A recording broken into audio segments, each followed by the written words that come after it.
Nama lengkapnya sebenarnya Pak Suryadi Santoso, ya, tapi lebih dikenal sebagai Joe Santoso. Beliau ini pernah kuliahnya banyak nih, ilmu ekonomi, arsitektur, dan teknik sipil di Technical Universitas Darmstadt, Jerman, ya, dari tahun 68 sampai tahun 75. Jadi begitu lulus SMA langsung pergi ke Jerman, lanjut mengambil program-program tersebut di Jerman, ya. Dan lulus sebagai diplom ing di bidang municipal engineer tahun 75, kemudian pindah ke Berlin dan bekerja dulu sebagai konsultan, juga sebagai dosen tamu di Fakultas Arsitektur Universitas of Fine Art Berlin Barat. Nah, setelah itu antara tahun 80 83 pernah bekerja juga sebagai asisten profesor di universitas tersebut.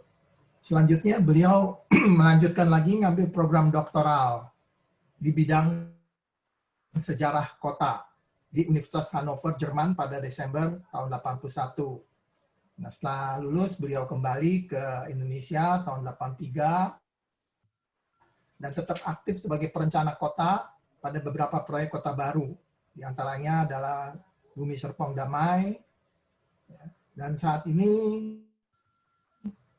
beliau juga salah satu dosen di Untar, ya, dan beliau ini di dalam presentasi di sini disebutkan bahwa beliau ini memimpin ada sebuah center, ya, pusat penelitian, jadi program magister teknik perencanaan Untar.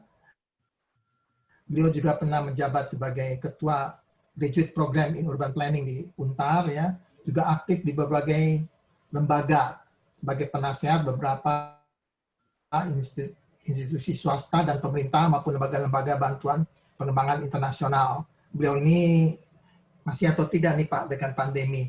Setiap tahun saya tahunya beliau sering jadi dosen tamu yang diundang di luar negeri, bukan di Indonesia, jadi di luar.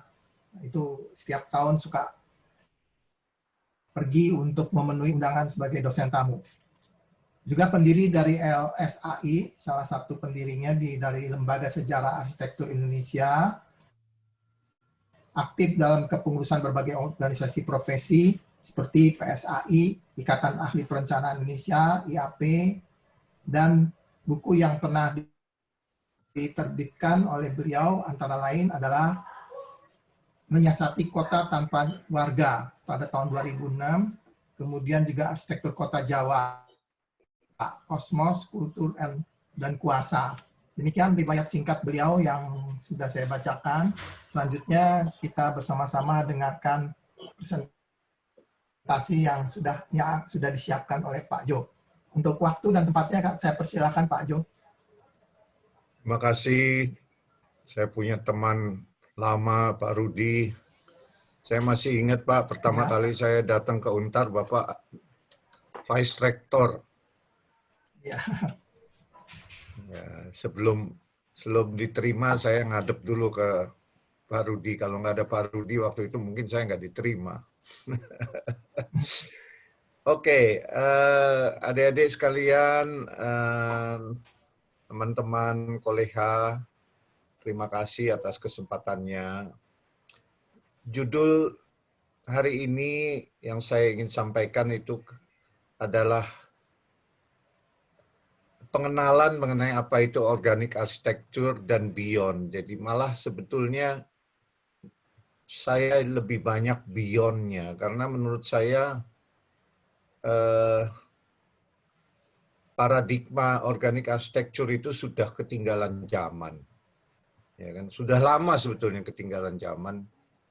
Dan justru memang ada beberapa pemikiran dari organic architecture yang tetap masih relevan dan itu banyak dikembangkan. Terus kedua adalah bahwa selama dia didiskusikan organic architecture itu banyak yang salah kaprah. Banyak yang salah kaprah itu adalah bahwa organic architecture itu selalu dikaitkan dengan modern architecture. Sebetulnya nggak begitu. Sebetulnya dari sejarahnya organic architecture itu sudah ada sebelum modern architecture itu ada. Dan saya senang sekali pada waktu saya ditanya sama Pak Rudi, mau nggak memberikan ini, saya langsung bilang, Pak Rudi, menurut saya salah satu yang interesting di diskusi organic architecture itu adalah, menurut saya adalah diskusi mengenai konsep dari garden atau landscape, terutama juga urban landscape. Nah, Pak Rudi senang sekali waktu itu mengatakan, iya Pak Yo, silahkan gitu. Jadi hari ini saya ada usaha sedikit, terus terang tidak banyak waktu yang saya punya untuk membangun pemikiran yang pemikiran yang jauh, tapi untuk sementara ini saya membuat introduction ini sebagai potret saja. Jadi nanti di tengah-tengah kita bicara mengenai arsitektur organik dan beyond, itu saya akan nanti Pak ini akan bantu saya untuk di intercept beberapa masukan mengenai yang namanya Baroque Garden, English Garden, dan Japanese Garden. Karena menurut saya organic architecture menjadi tetap relevan kalau dia dikawinkan dengan konsep-konsep garden ini yang terkait dengan mencoba memberi jawaban terhadap problem-problem yang dihadapi oleh desain dan konstruksi arsitektur pada masa sekarang. Jadi singkatnya saya ingin tambahkan bahwa agak loncat sedikit bahwa semua pemikir konseptor dan pemikir arsitektur dan desain kota sekarang itu lagi betul-betul dihadapi suatu problem, yaitu yang namanya perubahan iklim atau climate change. Sekarang dunia arsitektur dan perencana kota itu tidak bisa lari lagi dari tuntutan bahwa kita punya artificial environment, kita punya lingkungan buatan itu ternyata sangat merusak sistem ekologi dari bumi ini. Dan bahwa waktu kita tidak banyak sebetulnya untuk merubah dasar-dasar prinsip dasar daripada arsitektur, desain dan arsitektur kota, untuk supaya kita bisa menyelamatkan sistem ekologi dunia ini untuk tidak menjadi kolaps. Apa yang dimaksud kolaps adalah bahwa climate change impact atau dampak dari climate change itu menjadi tidak terkontrol.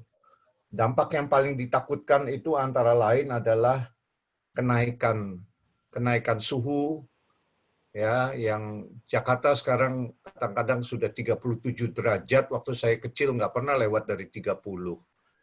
Ya kan? Lalu yang kedua adalah misalnya juga kenaikan air laut disebabkan antara lain salju abadi di Himalaya, di Swiss dan Alpen, di mana-mana salju abadi itu lumer sekarang, Lalu dengan sendirinya jumlah air yang di laut itu naik dan seterusnya. Terus belum lagi kita bicara mengenai 40% dari insek, 40% dari insek itu sudah punah.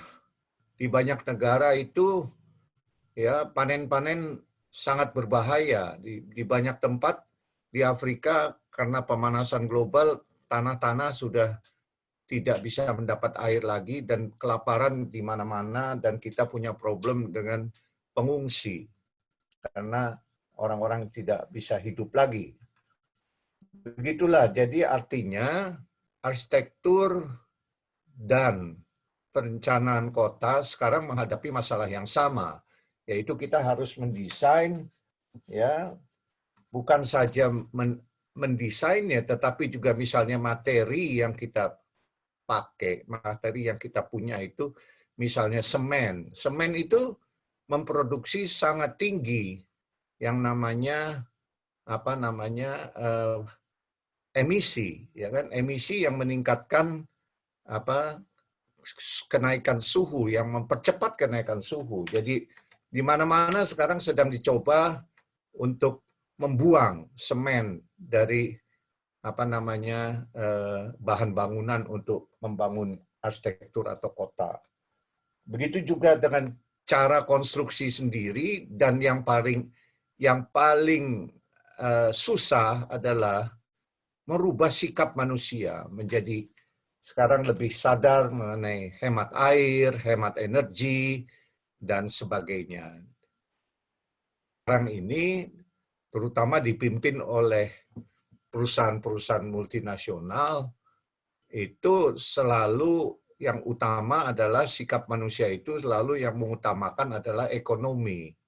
Dan ini sudah waktunya sekarang kita mulai memikirkan bahwa kalau kita begitu terus, maka satu hari yang namanya bumi yang indah ini, dia akan kolaps.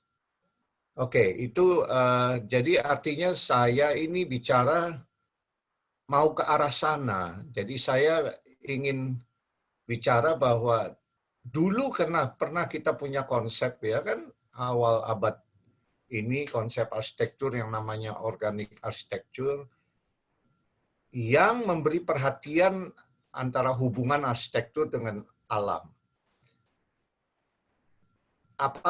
Bagaimana hubungan itu bisa dikembangkan, ya? Apa kontribusi dari pemikiran-pemikiran konsep organik arsitektur yang masih relevan untuk menjawab konsep arsitektur yang sustainable sekarang, atau bagaimana? Ya, apakah ada konsep lain? Nah, saya hari ini mau memperkenalkan selain modern arsitektur sampai di mana, saya mau memperkenalkan dua hal. Yang pertama adalah yang namanya garden architecture, garden landscape. Yang kedua adalah saya ingin kembali ke tradisional arsitektur dengan contoh Indonesia untuk melihat di sana. Kan kita tahu, banyak orang juga tahu bahwa tradisional arsitektur itu lebih friendly terhadap lingkungan alam, tidak terlalu merusak. Apakah kita dari sana kita bisa menyambung konsep-konsep organik arsitektur yang modern, nyambung atau tidak, atau ada yang mesti dibuang? Oke. Pertama, apa yang disebut arsitektur organik itu sebetulnya bukan arsitektur yang natural. Arsitektur yang natural itu nggak ada. Arsitektur itu selalu non-natural. Jadi kalau kita mau benar, arsitektur itu selalu adalah lingkungan buatan. Jadi artificial nature, ya kan? Jadi dia tidak pernah nature yang sebenarnya. Justru makanya kenapa landscape arsitektur itu menjadi penting, karena di landscape arsitektur itu arsitek mencoba untuk menata alam, ya kan? Ya kan? Jadi organic architecture itu tetap di dalam organic architecture itu, natur itu tetap didresur, ya. Dresur itu kayak ngajarin anjing atau ngajarin kuda gitu, ya. Jadi diarahkan, dipaksa lah, setengah dipaksa, di training, dimanipulasi atau dibentuk kembali, ya kan? Pengertian lain dari organic arsitektur adalah bahwa elemen-elemen yang ditata itu, ya kan, diatur secara terencana, tidak dibiarkan tumbuh liar, ya, dan mengkombinasikan berbagai tanaman untuk mendapatkan arsitektur image yang diinginkan. Konsep desainnya itu sebetulnya, maaf Pak Jo, ya, Pak Jo bisa dimaksimalkan Pak supaya tampilannya lebih besar Pak dengan slideshow yang di bawah Pak. Iya. Ya, Begitu. makasih Pak. Kalau gitu ininya mesti dihilangin dong. Apa? Oke. Ya, jadi konsep desain arsitektur itu, ya, apa bisa organik arsitektur itu bisa nggak menyumbangkan apa namanya prinsip-prinsipnya untuk mencegah manusia merusak sistem ekologi bumi ini, ya kan? Kedua, ya, apakah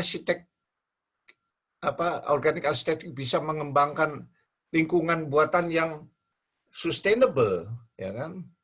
Pertanyaannya. Atau kalau organik arsitektur tidak bisa, lalu arsitektur mana yang bisa menata kembali hubungan manusia dengan alam dan sistem ekologi yang berbeda? Nah, ini sekitar aja nature di arsitektur itu. Saya ada 3 ini, saya ambil Gaudi, Sharon, sama Frank Lloyd Wright.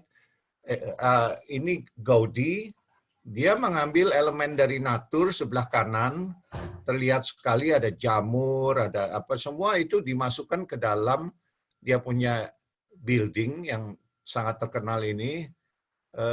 Sekarang sudah tambah tuh towernya ya. Terakhir tahun 2018 saya ke sana itu udah nambah towernya. Sagrada Familia itu Gaudi tidak langsung berhubungan dengan natur, tetapi Gaudi diinspirasi. Jadi di sini peran natur adalah sebagai inspirator. Nah, ini ada 3 arsitek. Yang pertama itu Reima dan Reilly yang dari Pietilä dari Finland, yang mengambil bentuk-bentuk jamur dan sebagainya itu sebagai apa namanya inspirasi untuk shape ya, untuk membentuk bangunan ya. Atau Sharon ya, yang terkenal itu Philharmonie Berlin yang di bawah tuh ininya apa namanya tempat duduknya itu berundak-undak dan dia meniru ini kebun anggur yang di lereng, ya kan? Bagaimana kebun anggur di lereng itu dia jadikan. Lalu yang kanan itu yang kita sangat terkenal sebagai arsitektur modern itu The Falling Water dari Frank Lloyd Wright, ya, dan ada lagi satu lagi itu rumah yang di Oberlin yang mencoba untuk apa namanya menyesuaikan diri dengan landscape yang ada. Jadi Falling Water kalian tahu kan, jadi rumahnya itu di atas air bangunnya. Oke. Tapi Frank Lloyd Wright sendiri kemudian itu mengeluarkan Disappearing City. Jadi dia itu ingin menyembunyikan kota itu, ya kan, di belakang nature. Lalu dia membuat model kota yang namanya Broadacre, di mana setiap lot itu dikasih minimal 4.000 meter persegi supaya rumahnya itu tidak kelihatan lah gitu. Nah, itu gambar kecil sebelah kanan itu ada rumah dia untuk ibunya kalau nggak salah ya, di Taliesin itu kelihatan sekali bagaimana rumah itu dicoba disembunyikan oleh Wright di belakang pohon-pohon. Nah, Broadacre City itu banyak dikritik kemudian oleh Jane Jacob dan sebagainya bahwa itu sebetulnya pengertian nature yang salah. Kalau kita bicara arsitektur kota, kita tidak bisa lari dari Garden City dari Howard, ya kan? Howard Garden City itu muncul pada waktu krisis abad 19, krisis kota-kota yang sangat kotor, ya, dan sebagainya, sehingga Howard itu mencoba untuk kabur dari luar kota dan mendesain kota-kota kecil New Town yang tidak boleh terlalu besar buat dia, dan di antara apa namanya New Town itu dia membangun garden, ya kan. Nah, ini satu-satunya apa Garden City ala Howard yang bukan dia sendiri, malah ini yang kerjain sebetulnya yang namanya Unwin. Ini tapi karena itu kritik terhadap industrial city yang sangat kotor dan sangat polluted, apa artinya sangat merugikan kesehatan dan sebagainya, maka itu banyak sekali mendapat dukungan sehingga muncul yang namanya The Garden City Movement. Lucunya itu nyebrang ke Amerika dan muncul di Amerika sebagai arsitektur model untuk New Town di suburban. Sebetulnya Jakarta juga memulai akhir tahun 80-an dengan membangun New Town di pinggir kota. Nah, salah satu dari impact yang langsung dari Garden City Howard yang kita masih bisa lihat di Jakarta itu, ini yang di atas ini adalah Taman Lembang, ya. Di situ ini seperti Broadacre juga, ya. Jadi Anda nggak lihat rumahnya, ya. Yang dilihat itu cuma taman dan pohon. Tapi sebetulnya di belakang-belakang pohon ini ada rumah-rumah, ya kan? Nah, ini bayangan daripada organic architecture mengenai apa sebetulnya yang dia maksud dengan online. Yang di bawah itu tiga gambar yang di bawah itu adalah Rumah Sakit Cikini yang merupakan sebetulnya garden daripada Raden Saleh, ya. Rumahnya sendiri jadi kantor. Dan ini apa katakanlah masih ada di Indonesia dan semoga jangan dibongkar, ya. Jadi sebagai apa bukti sejarah daripada organik arsitektur yang ada di Indonesia. Nah, masalahnya adalah pertama, penduduk kota itu nambah. Nah, ini ada orang yang menghitung bahwa bumi ini dalam 30 tahun ke depan itu membutuhkan tambahan urban area sebesar 400.000 square kilometer. Jadi 400 kali 1.000 kilometer, ya kan? Itu buminya kotanya sendiri belum. Ya, kalau kita ingat kota Jakarta, maka kita mesti pikir juga kawasan industrinya di Bekasi dan Tangerang, di Kerawang sampai ke Cikampek sana.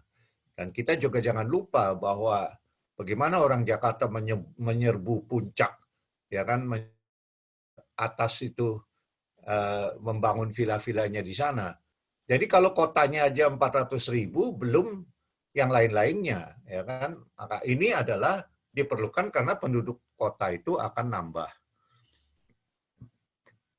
Lalu sebagai jawaban, ya banyak yang mencoba menciptakan konsep-konsep baru yang namanya Green City, Sustainable City, Resilient. Tapi saya tidak mau masuk ke sini karena ini terlalu kompleks. Yang kita bicarakan hari ini hanya adalah apa hubungan arsitektur dengan nature.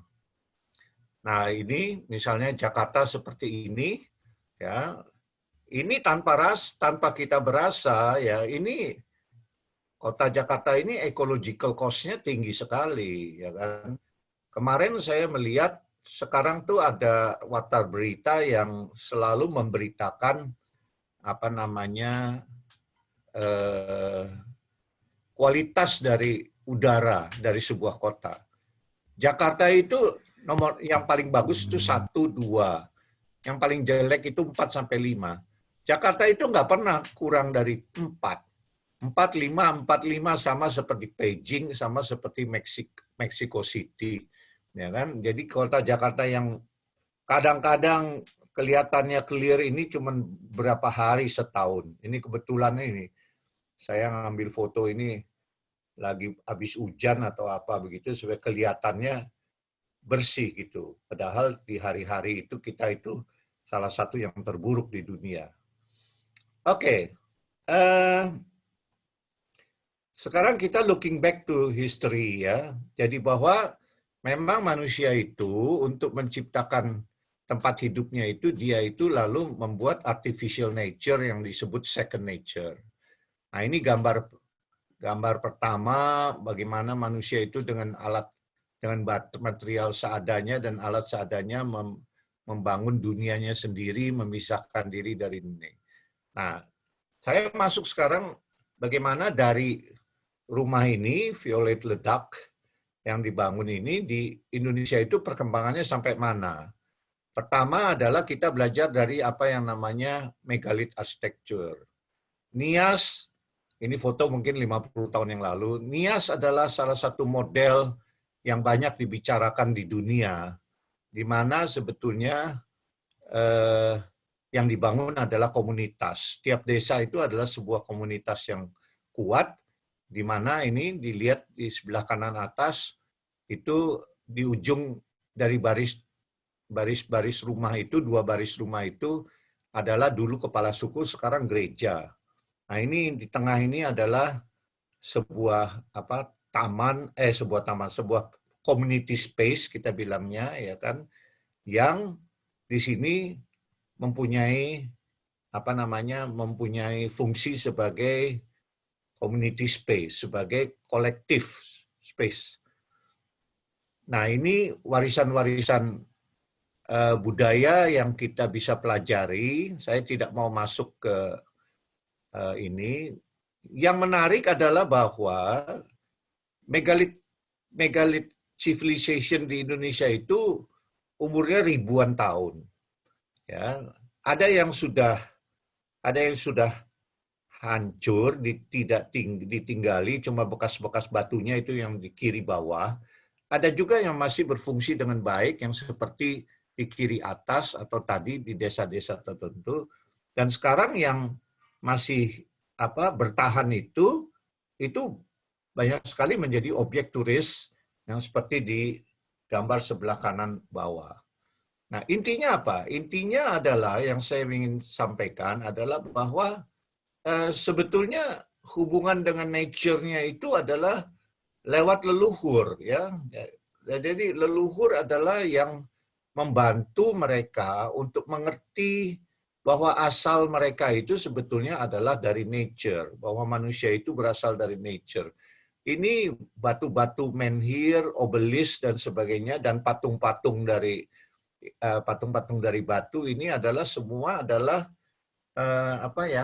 yang namanya ancestor cult, ya, kultur leluhur, yang sebetulnya merupakan mata rantai yang menghubungkan manusia dengan asalnya, yaitu alam itu sendiri. Jadi pemujaan leluhur itu sekaligus adalah tentu pemujaan dari asal-usul leluhur. Jadi biasanya kalau di Asia itu berasal dari gunung, ya kan. Nah, itu lihat di mana-mana, ya, di megalith culture itu batu yang menjadi objek daripada pemujaan alam itu sendiri. Ya, di China itu biasanya digabungkan dengan air, batu dan air. Kalau di Indonesia itu batu dan tanah. Nah, ini berbagai peninggalan megalith yang sangat kaya di Indonesia ini, ya kan, yang kita punya, kita bisa pelajari. Salah satu desa yang sudah yang meneruskan tradisi ribuan tahun di Indonesia itu adalah desa yang namanya Jerebuu, yaitu di Ngada. Salah satu kecamatan di Ngada, ini sebelah kanan bawah ini ada peta dari Ngada, sebelah kiri adalah peta dari Ngada, sebelah kanan ada dari Jerebuu. Ini ada kota Bajawa, kota yang sangat indah, yang berada di kalau nggak salah 1.500 meter di atas laut. Nah, dari sini ini semua desa-desa kuno ini yang dari bawah ini sampai ke atas ini semua adalah desa megalith.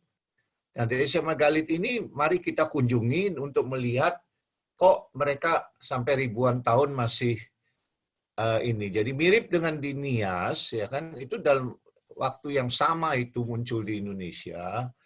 Ada kita boleh ribut lah, apakah 2000 tahun ataukah 1500 tahun atau yang jelas adalah desa-desa ini dalam bentuknya, sistem pembangunannya dan sistem mereka hidup ini sudah membuktikan itu bisa survive ribuan tahun. Kalau masyarakat modern yang sekarang kita hidup, itu belum jelas apakah kita bisa melewati krisis climate change atau tidak, itu belum jelas. Tapi mereka ini sudah membuktikan bahwa mereka mampu. Ada 3 desa yang sepintas akan saya ini kan untuk, saya tidak mau masuk ke analisis, saya cuma mau Anda sebagai arsitek yang sudah 6 semester ya, kalau nggak salah ya, minimal ya, 6-7 semester, itu bisa melihat quality dari space yang mereka bangun itu sama sekali tidak primitif, ya kan? Ada 3 desa, Tololela, Gurusina, dan Bena. Ini yang pertama Tololela, kita bisa lihat bahwa itu kembali lagi batu di tengah itu adalah bagian daripada kultur pemujaan leluhur, ya kan? Dan kembali lagi pemujaan leluhur ini manifestasi dari pengakuan mereka bahwa mereka itu berasal dari nature.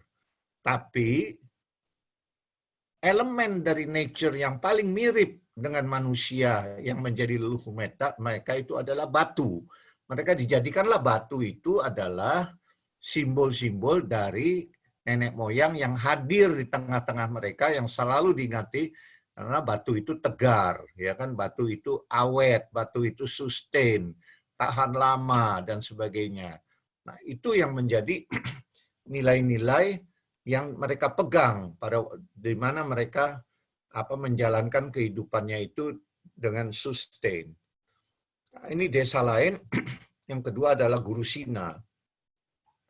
Ini baru 2 tahun yang lalu ini banyak rumah yang terbakar di Gurusina ini, ya kan? Mereka semua udah punya listrik sekarang. Nah, ini Gurusina kita bisa melihat desa yang paling baru. Ini kelihatan sekali lapangan tengahnya itu dibesarin dibandingkan dengan desa-desa yang udah lebih tua. Ya kan? Lapangan tengah itu adalah dipakai untuk produksi. Di sini mereka biasanya menjemur kemiri, menjemur coklat dan sebagainya, ya kan?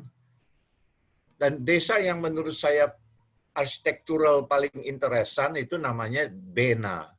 Nah, Anda bisa lihat di sini bahwa kualitas dari desain, kualitas dari ruang yang mereka ciptakan itu sama sekali tidak primitif, walaupun mereka dianggap bangsa primitif.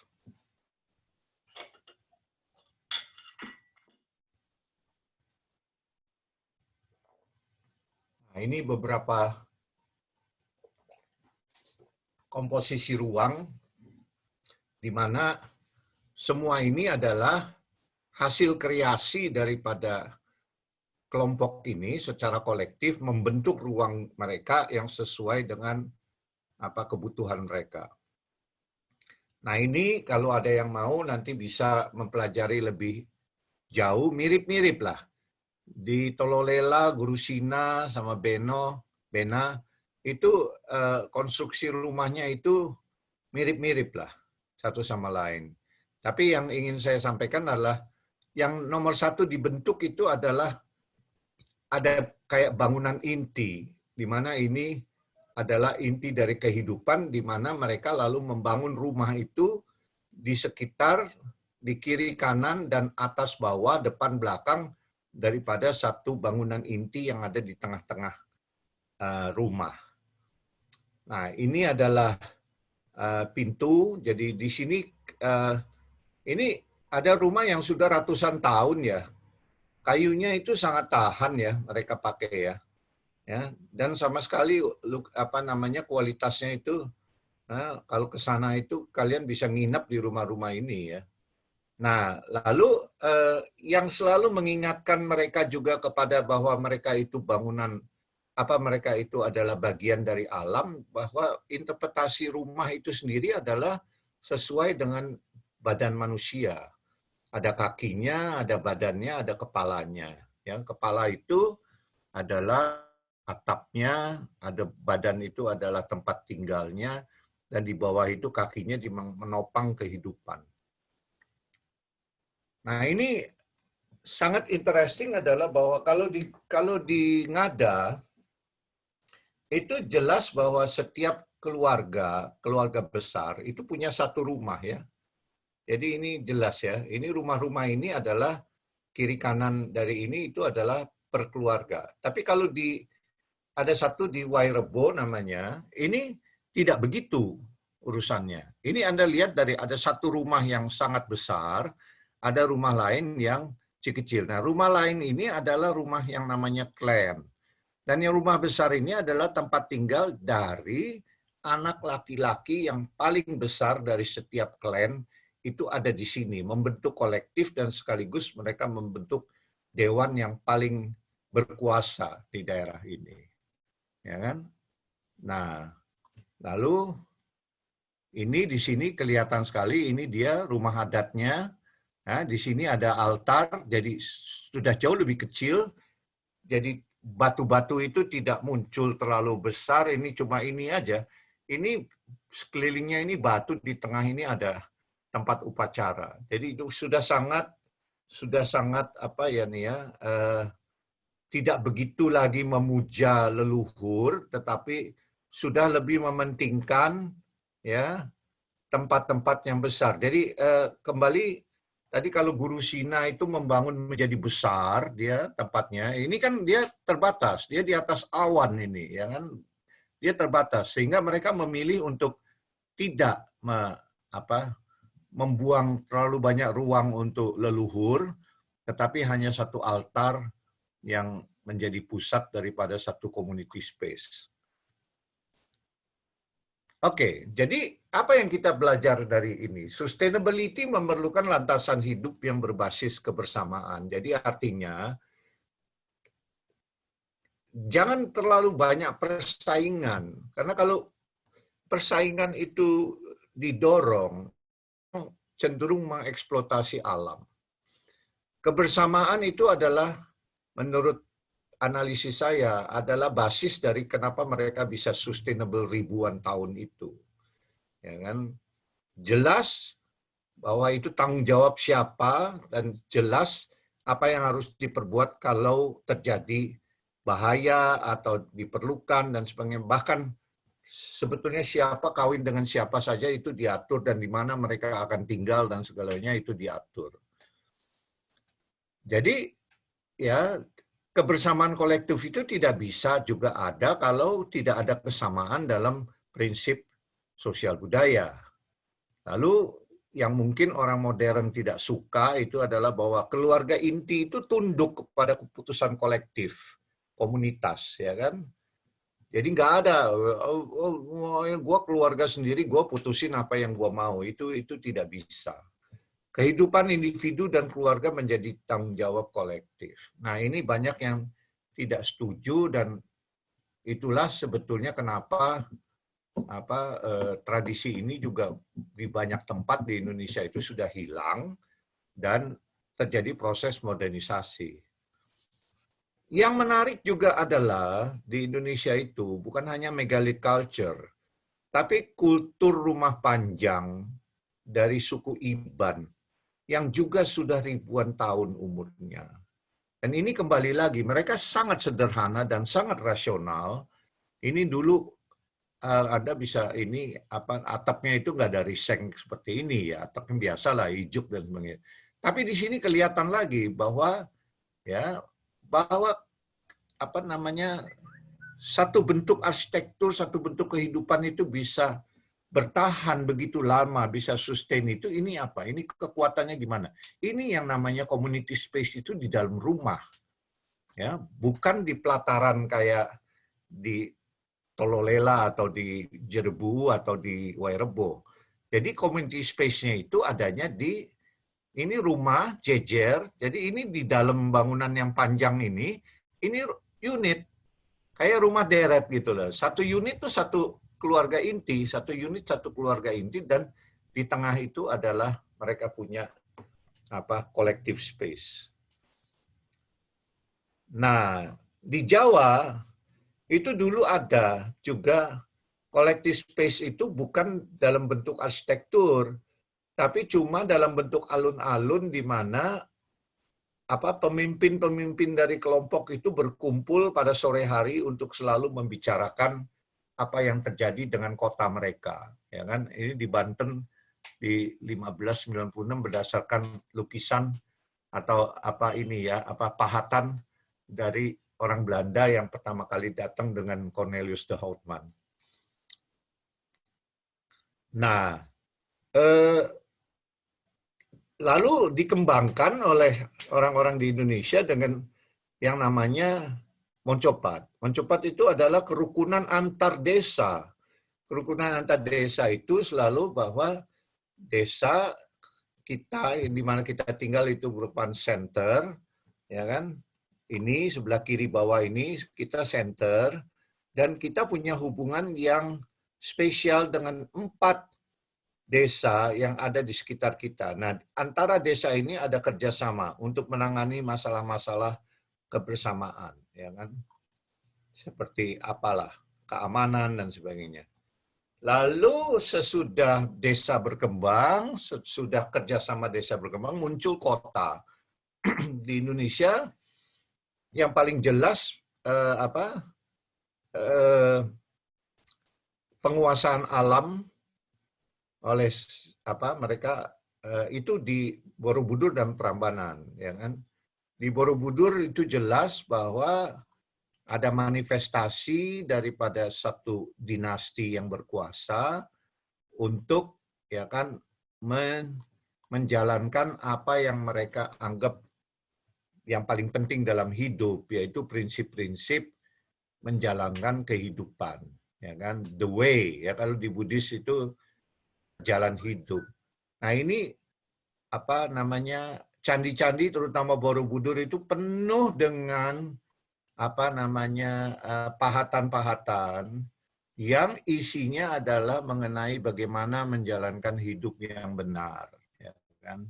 Jadi sekali lagi bukan saja setahun sekali ini ada prosesi Waisak yang artinya klaim juga, itu satu klaim tentang kekuasaan daripada dinasti, tapi sekaligus adalah juga mendemonstrasikan jalan yang benar itu. Jadi dari batu pindah menjadi jalan, ya. The way dari menhir obelisk itu menjadi ini, ya, menjadi jalan yang benar. Nah, lalu Prambanan itu menegaskan lagi kekuasaan mereka terhadap alam itu dengan membangun ini yang namanya replikasi dari universal. Nah, replikasi universal itu kalau kita ngomongnya adalah sehari-hari itu adalah kosmologi. Kosmologi itu misalnya di Surabaya pada abad 16 itu diterapkan dan itu bentuknya seperti ini. Jadi artinya itu yang saya bilang, alam itu ditata. Alam itu ditata berdasarkan karakternya dan manusia membangun berdasarkan hal-hal seperti ini, ya kan? Jadi mirip dengan di Jepang nanti itu saya akan bicara sedikit tentang Japanese Garden. Ya, jadi ini misalnya sentra kekuasaan itu adalah satu instrumen kekuasaan untuk membentuk kolektivitas yang jauh lebih besar daripada kolektivitas di ngada atau di desa. Ini udah kolektivitas, bentuknya udah levelnya kota. Nah, misalnya prosesi-prosesi seperti gerbek itu adalah demonstrasi kesatuan antara kekuasaan dengan kolektif, ya kan? Nah, ini saya minta tolong nih, Pak, untuk atau saya coba dengan ya, saya nggak tahu bisa nggak nih. Bisa ya Pak ya. Ini ya. Kalau saya sudah munculkan. Oh udah, Bapak udah munculkan. Ya, ya, oke. Ya. Terima kasih kalau gitu ya. Dari tradisi lokal, saya sekarang loncat ke tradisi barat dengan mengambil yang paling tepat sebetulnya yang paling, kalau menurut saya yang paling bisa bisa memberikan relevansi untuk kita punya, merubah kita punya relasi terhadap nature ini pelajaran dari ketiga konsep garden ini. Oke, jadi saya harus bagaimana? Saya sekarang harus matiin saya punya ini ya, screen share ya. Stop share. Oke. Nah, oke. Ini nggak kebaca, Pak. Oh, kalian bisa baca. Saya agak sedikit sulit.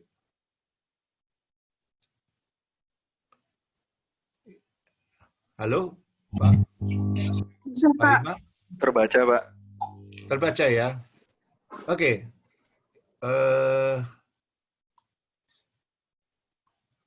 Begitu ya? Saya coba ya.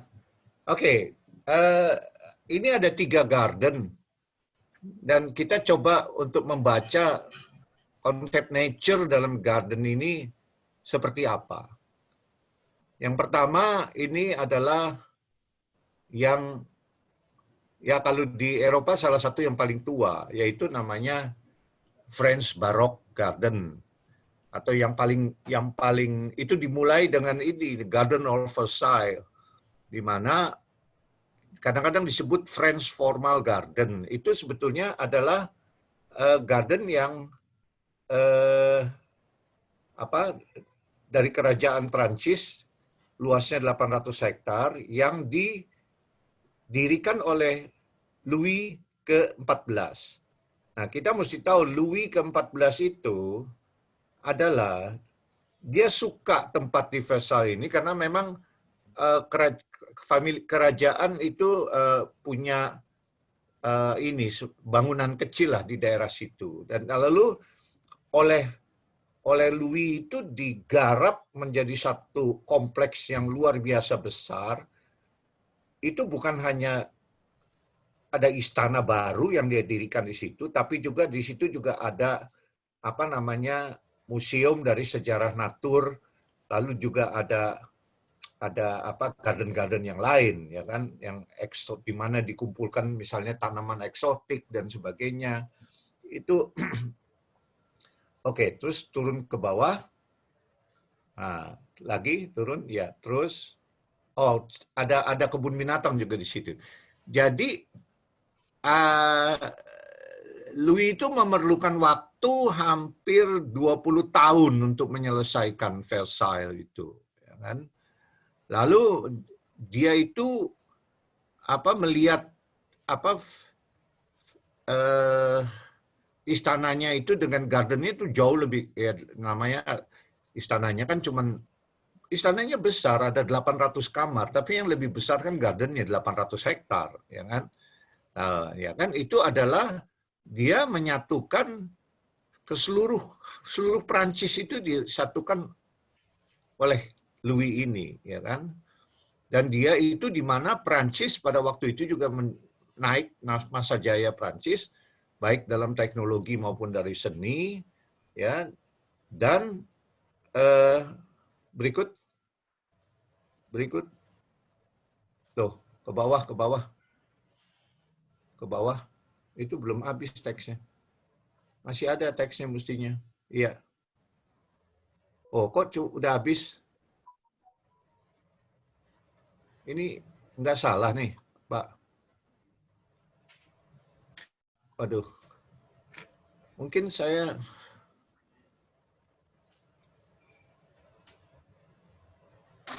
gimana ya? Sebentar, Pak, ini agak hang Pak komputernya, Pak. Oh, ya.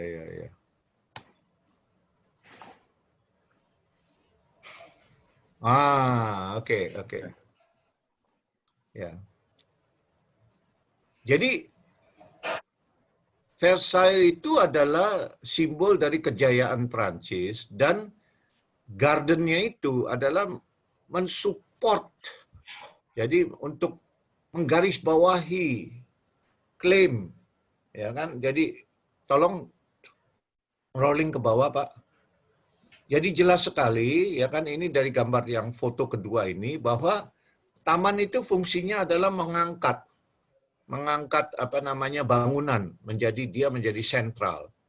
Lalu salah satu dimensi Baroque Garden itu adalah juga melihat bumi itu dari atas. Jadi sebetulnya banyak sekali bentuk-bentuk garden Baroque itu yang hanya bisa dinikmati dari atas gedung ya.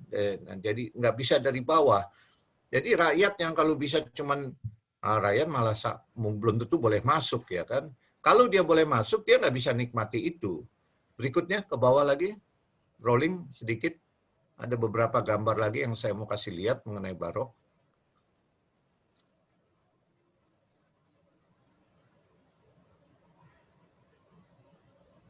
Ya, jadi Baroque itu intinya adalah mendemonstrasikan juga adanya power untuk mendisiplinkan nature, ya kan? Jadi tolong rolling ke bawah.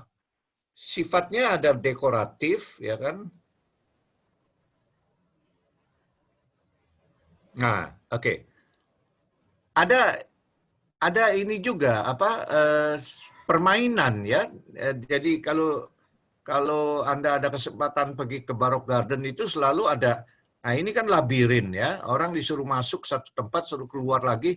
Ini tanamannya itu lebih tinggi dari orang. Jadi mereka muter-muter, kalau nggak ada petunjuk itu sulit sekali untuk bisa keluar dari ini, ya kan? Terus kemudian dari elemen-elemennya Baroque Garden, ya Pak, makasih Pak. Dari elemen-elemennya Baroque Garden itu sebetulnya masih hidup sampai sekarang. Tapi juga dipakai oleh kadang-kadang bagian dari Baroque Garden itu menjadi bagian daripada taman dari rumah. Yang di bawah ini yang disebut Arabesca. Itu pengaruh dari Timur Tengah, ya kan? Bagaimana tanaman itu dihias demikian rupa, ya kan, untuk mengangkat satu orang Tanjung Burung. Iya, boleh sih, mau nanya di sekitar sini aja. Oke, itu ada orang yang mesti diunmut. Iya, santai. Iya, Bu.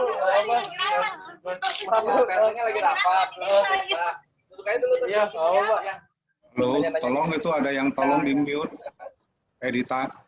Oke, Pak, tolong balik ke atas. Saya sebentar mengenai English Garden. Oke, nah English Garden ini sangat menarik ya. Sangat menarik adalah bahwa dia yang sebetulnya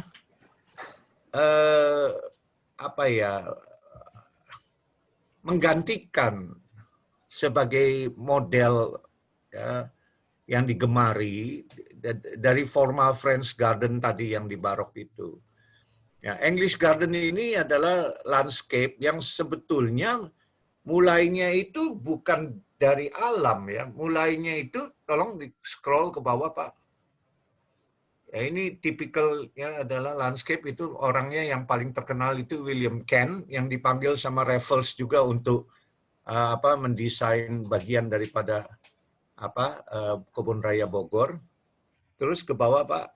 Nah, ini ada lukisan dari Claude Lorraine, ya kan? Nah, ini ya kan ada dua lukisan dari Claude Lorraine yang di atas ini, ya. Nah, ini adalah sebetulnya lukisan dari Claude Lorraine, ya kan, yang notabene dia itu sebetulnya orang Prancis, di mana dia mengangkat keindahan alam itu sebagai sesuatu yang sempurna, bisa harmoni, ya kan, harmoni. Yang satu simbol dari harmoni adalah alam. Landscape dari alam. Yang tentu nantinya kemudian oleh para landscape designer dikasih beberapa focal point, eye catching, ya kan. Nah, lalu oleh para yang ini Pak, gambar yang bawah, oleh para bangsawan dipakai untuk menjadi landscape garden daripada mereka punya mansion, mereka punya country house sebetulnya, ya kan.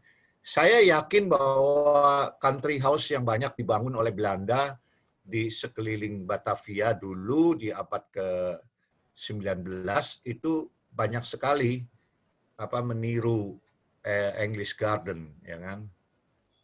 Jadi yang jelas dulu terus ke bawah Pak ya. Nah, eye catching-nya itu macam-macam yang dibangun, ya kan. Kalau belakangan itu menjadi populer. Nah, ini di bawah itu salah satu katanya yang paling ideal yang didesain oleh William Kent itu yang namanya Chiswick House. Jadi malah garden dari sebuah rumah bangsawan, ya kan. Dari rumah bangsawan jadi sebetulnya jadi itu, ya kan. Dia bukan rumah raja lah, tapi rumah bangsawan. Ya, nah biasanya mereka itu ada lapangan rumput, ada aliran air, ada danau, ya kan, dan ada eye catching bangunan. Nah, terus turun ke bawah. Nah, ini yang paling terkenal, ya, Roseham House, ya kan. Lalu turun yang namanya Stowe House juga itu, nah terbalik nih. Kalau Stowe House adalah Baroque Garden yang si Ken dipanggil untuk dibongkar lalu dijadikan English Garden, ya kan. Jadi jelas bahwa English Garden itu akhirnya menggantikan Baroque Garden sebagai ini ya, sebagai acuan. Nah, Ken ya itu pengaruhnya sampai ke sampai ke Jerman, sampai ke Italia. Di Jerman itu turun ke bawah Pak, di Jerman itu di Munich itu ada English Garden di Munich, ya kan. Nah, ini yang menyangkut ini, yang menarik ini ada satu orang ini namanya si Henry Hoare. Ini dia itu yang tadi lukisan dari si Claude Lorraine yang sebetulnya adalah inspirasi saja. Jadi Claude Lorraine itu melukis itu belum nggak tahu di mana, tapi lalu lukisannya itu dijadikan Henry Hoare itu sebagai acuan untuk membangun dia punya garden, ya kan. Jadi terbalik. Pertama kali adalah English Garden itu orientasi kepada lukisannya Claude Lorraine. Nah, sekarang Claude Lorraine punya lukisan itu dibikin ya, di Stowe Head ini dibikin secara artificial. Nah, ini kan lucu ya. Jadi artinya sebetulnya ini bagaimana? Kan kalau Claude Lorraine itu kan pengennya alam itu dinikmati apa adanya, ya kan? Tapi oleh orang Inggris itu lalu dibilang wah alam nggak ada yang ideal, jadi harus membangun garden yang didesain ya sesuai dengan lukisan. Nah, lalu di bawah ini adalah di Munich, ya kan? Di bawah lagi di Roma. Jadi itu contoh bahwa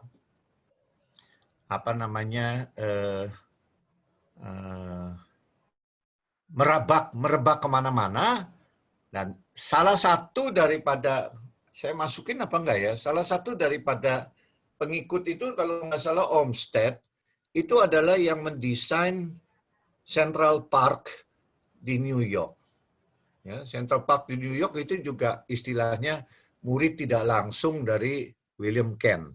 Ya, sekali lagi kita kalau mau belajar William Kent, tapi saya nggak jelas ya di Bogor sekarang itu yang mana, hanya di sekeliling istana atau ada juga bagian lain daripada kalau kemungkinan itu hanya di sekeliling istana karena waktu itu Raffles itu tinggal di situ dan dia panggil si Ken ya, bayangin dia minta si Ken untuk mendesain itu. Oke, sekarang sedikit tentang garden yang paling tua. Oh ini dia adalah waktu istrinya meninggal dia membangun yang namanya monopteros itu sebagai peringatan terhadap istrinya yang meninggal.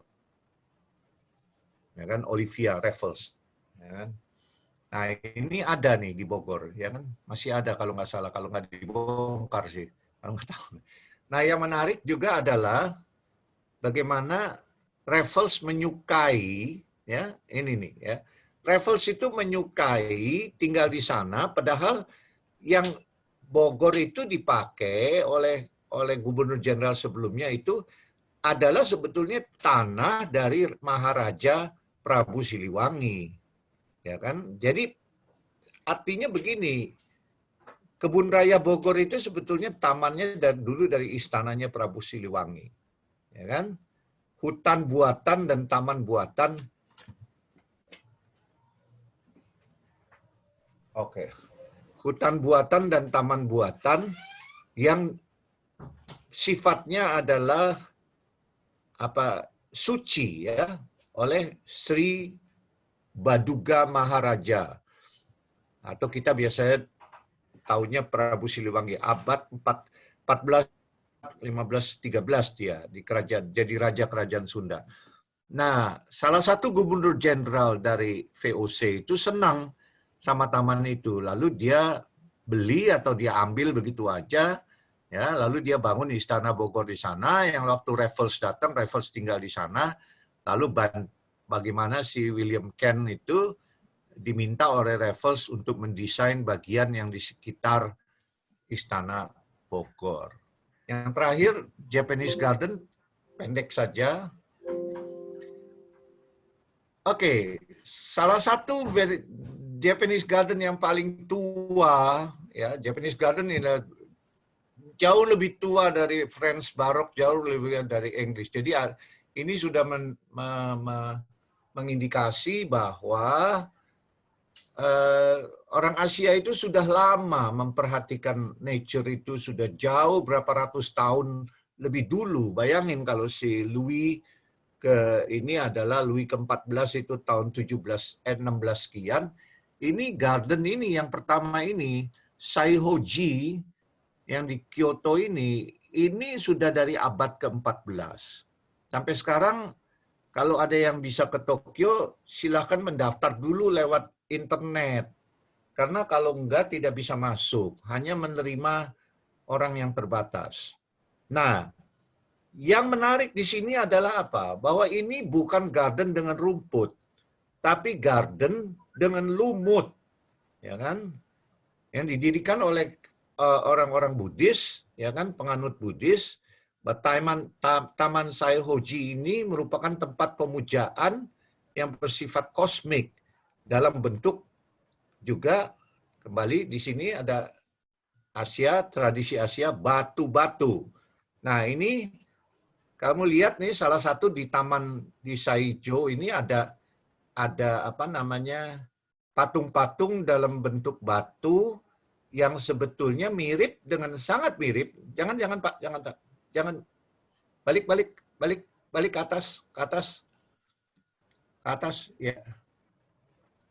Ke atas. Aduh. Ya, ke bawah ya, pelan-pelan. Ya. Ini lihat ya, banyak batu ya, udah ya. Terus sekarang yang berikutnya ada dua pahatan batu manusia dari batu yang mirip sekali dengan apa yang tadi saya tunjukkan yang ada di megalith culture di Indonesia, ya kan? Jadi tidak bisa dipungkiri bahwa pengertian yang sama bahwa batu itu adalah unsur alam yang paling kuat dan leluhur kita itu dianggap sesuatu yang kuat karena itu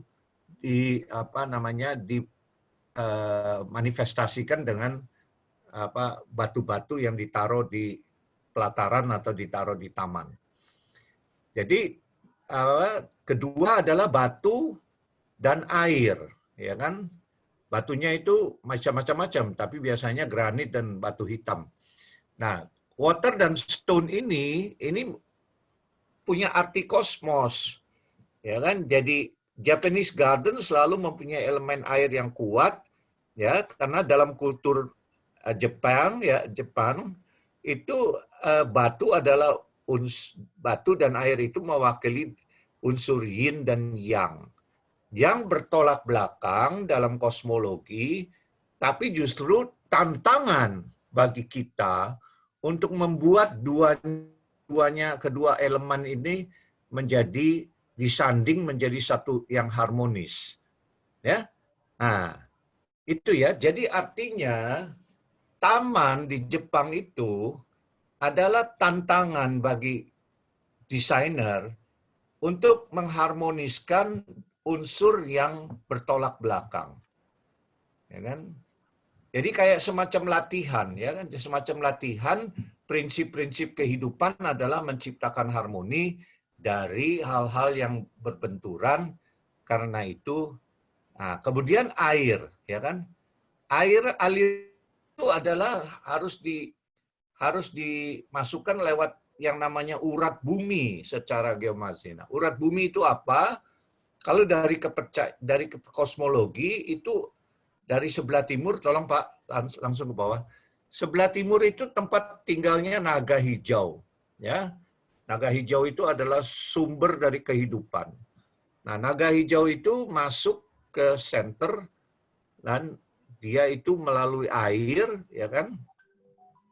Air masuk dari arah timur atau tenggara mengalir ke arah barat karena di sebelah timur itu tempat naga hijau. Dengan demikian seluruh taman diairi, ya kan, dengan unsur naga itu, ya kan.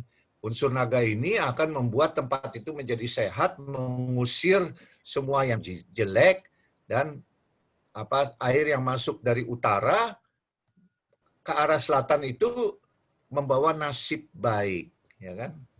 Oke. Lalu ada yang sifatnya, nah ini terakhir dari sebetulnya banyak. Ini terakhir adalah bagaimana batu, rock, dan pasir. Nah, sebetulnya ini ada hubungannya lagi kembali kalau di Indonesia itu kan gunung, ada yang namanya Gunung Semeru.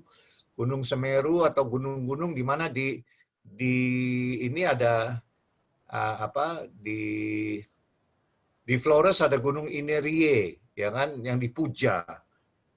Nah, di Jepang itu gunung itu punya dua pengertian. Yang satu itu Mahameru, sama seperti di Indonesia. Itu adalah gunung asal dari leluhur kita semua. Ingat ya, leluhur itu batu tapi sekaligus gunung. Turun dari gunung itu lalu beranak pinak di bawah. Itu kosmologinya dari orang Asia Timur ini, ya kan, dari Jawa, Bali sampai ke atas Korea, China, Jepang itu sama semua. Lalu yang kedua adalah di Jepang itu ada yang namanya Gunung Horai. Gunung Horai itu tempat tinggalnya 8 Buddha abadi. Nah, taman apa nih? Taman. Yang dua gambar paling bawah, Pak. Ya. Nah, itu pasir itu adalah bumi dan batu di tengah itu adalah simbol daripada leluhur sekaligus simbol daripada 8 bodhisattva. Ya. Jelas? Dan kita balik Borobudur sama, ya. Borobudur itu adalah kumpulan daripada cerita bodhisattva, ya kan? Itu simbol daripada asal dari civilization. Oke, balik lagi Pak ke ini, ke saya. Saya mau saya meneruskan tinggal sedikit lagi. Masih 20 menit ya. Saya akan coba share ya Pak. Share screen. Langsung aja Pak, pencet Pak. Oke.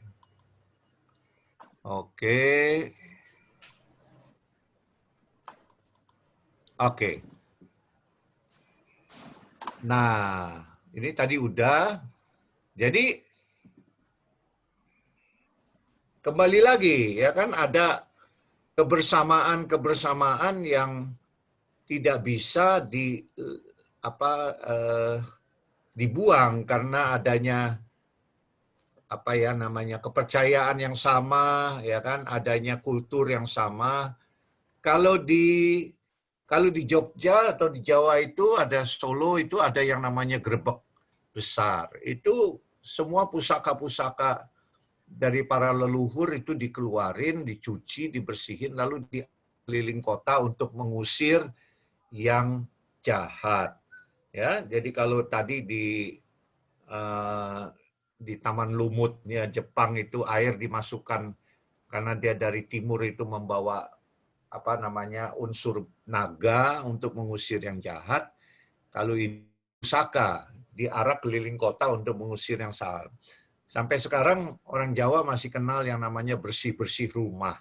Nah ini gerebek itu sebetulnya ritual bersih-bersih kota, ya kan?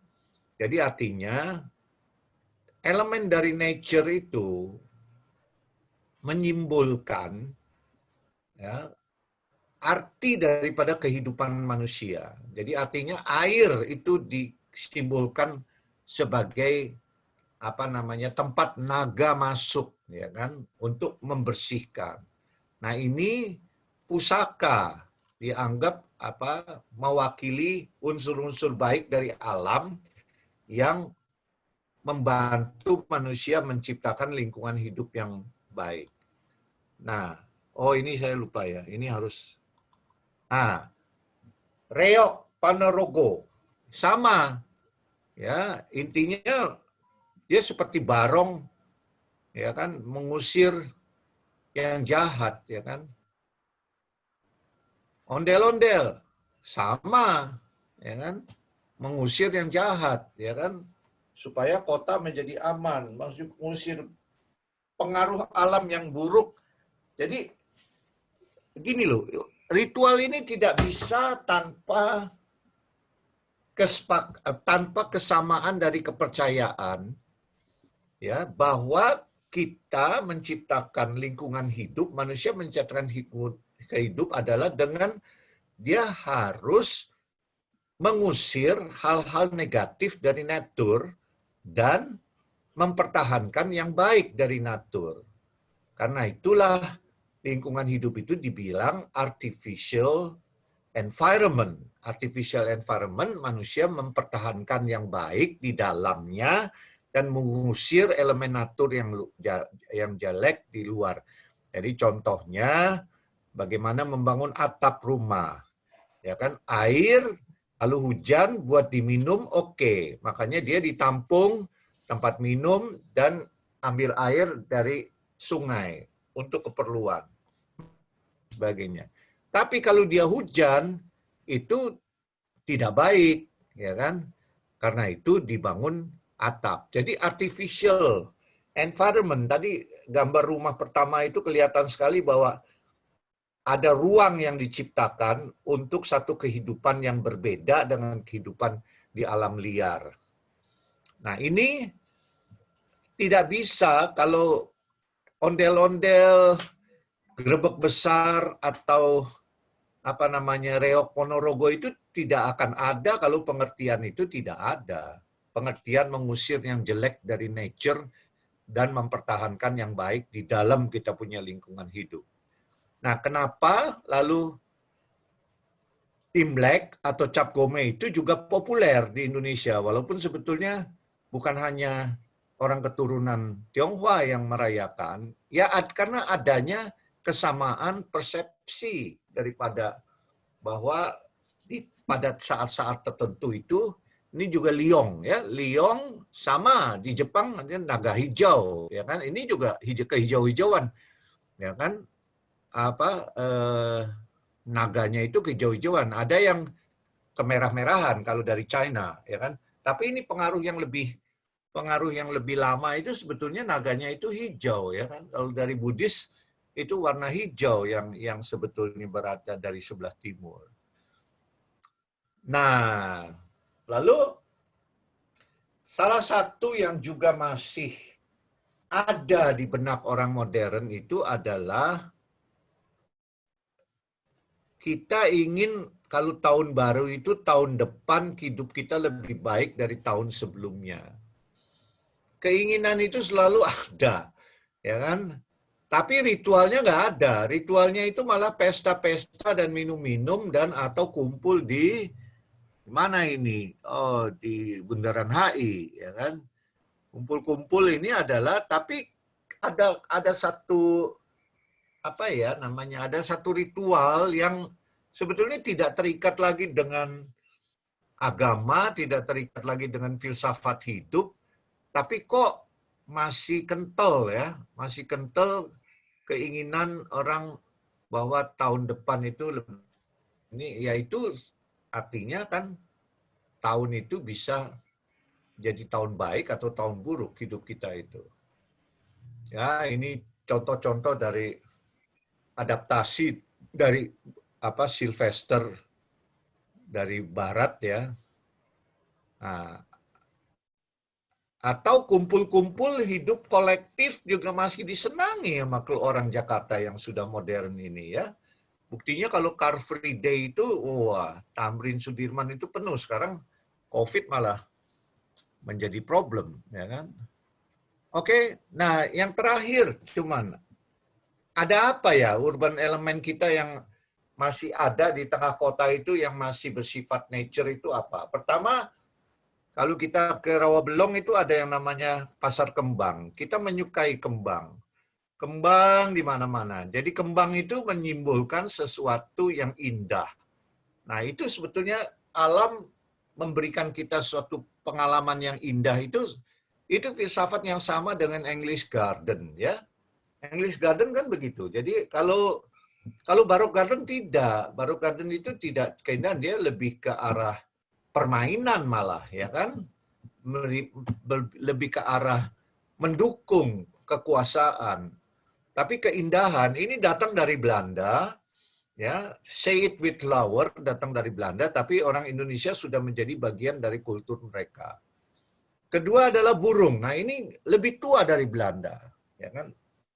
Burung merupakan juga pembawa berita. Apakah kita punya nasib baik atau tidak, tahun kita baik atau tidak, itu ini di sebelah kanan ini adalah lomba burung kicau. Ya kan? Lomba burung kicau dan pasar burung itu di mana-mana di Jakarta itu dan penggemar burung itu banyak sekali ya kan dan perkutut yang bagus itu harganya bisa 40 juta ya kan. 30-40 juta. Bahkan burung juga adalah bagian dari natur yang dianggap baik oleh kita. Jadi manusia itu, civilization itu selalu membedakan bagian nature yang buruk, bagian nature yang baik yang dia suka. Ya kan? Nah, salah satunya adalah nature masih menjadi perhatian dari banyak orang. Ikan. Wah, ikan itu harganya bisa puluhan juta juga itu. Ada orang yang suka dengan keindahan yang diberikan oleh ikan, yang ada di ikan, yang melekat di ikan. Ya, jadi lalu ikan itu menjadi sesuatu yang mahal. Dan itu masih orang-orang Indonesia di Jakarta masih suka dengan itu. Oke, jadi berarti kita masih mau warisi dong sistem nilai apa yang bagus, apa yang buruk. Nah, kita lihat belum tentu, ya kan? Nih, ya kan juga di mana-mana di Jakarta kita bisa ketemu pedagang tanaman, ya kan? Yang sangat menata menurut saya itu sangat pintar menata. Saya melihat elemen-elemen yang sama dengan English Garden, ya.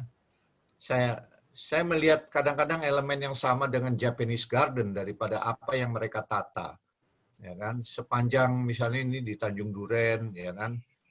Ini di Rawabelong yang bawah. Nah, saya melihat adanya kemiripan dan kemampuan mereka untuk bagaimana menata tanaman, tidak merusak tapi menata. Menata supaya dia tumbuh dengan cara tertentu dan membentuk satu komposisi arsitektur sebetulnya landscape ya. Jadi artinya apa yang saya mau bilang, ini bukan William Kent ya. Sorry, ini is not William Kent, ini si abang-abang ini ya kan yang jualan pupuk dan sebagainya. Tapi dia ngerti bagaimana mengekstrak keindahan alam. Ya, jadi berarti itu ada di kultur kita, ya kan? Nah, contoh Ini kalau sebelah kiri itu kampung biasa saja, itu tidak ada. Bahkan ini jalan masuk kampung dihias sama orang kampungnya, atau di dalam kampung sendiri dihias sebelah kanan.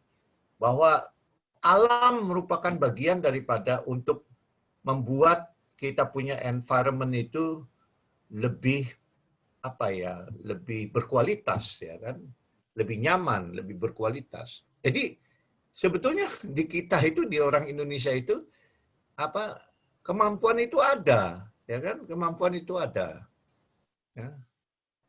Nah, apa yang ada di modern arsitektur di Indonesia yang terkait dengan alam, climate change, hemat energi, dan yang pertama ini tahun 60-an itu Silaban itu mencoba menerapkan dari modern arsitektur yang namanya the second skin.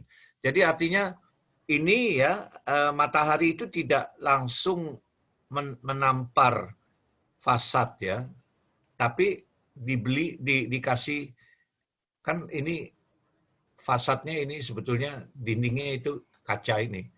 Jadi ini adalah dikasih batuan di depan itu untuk supaya matahari tidak mengenai itu.